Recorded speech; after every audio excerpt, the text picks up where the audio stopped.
और बेटा कैसी हो? अरे आइए आंटी। अरे जैसे ही हमने तुम्हारे बारे में सुना कि पहले से ही एक बेटी थी और अब दूसरी भी आ गई छाती पे मूंग दलने, हैं तो हमें तो रहा नहीं गया। हमने तो ऐसी छाती पीट ली और हम तुम्हें मिलने चले गए। बताओ, एक का पहले से बोझा ढो रही थी, अब ये दूसरी और चली आई। अरे वो कहते हैं ना, अगर कर्म अच्छे किए हो ना तो ही लड़के होते हैं। हमारी बहू को देख लो, दो दो लड़के हुए हैं।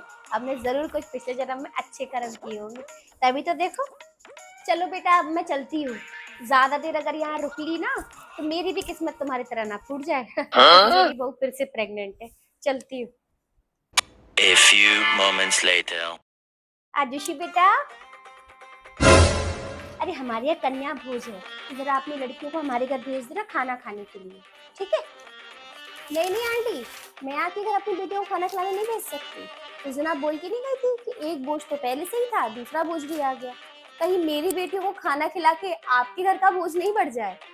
और अगर मेरी बेटियां आपके घर में आई और आपकी भी किस्मत मेरी तरह खराब हो गई तो? आपकी किस्मत इतनी अच्छी है, भगवान ने आपकी बहू को दो दो बेटे दिए हैं। बिठा लीजिए उन्हीं को कन्या भोजन में और खिला लीजिए खाना।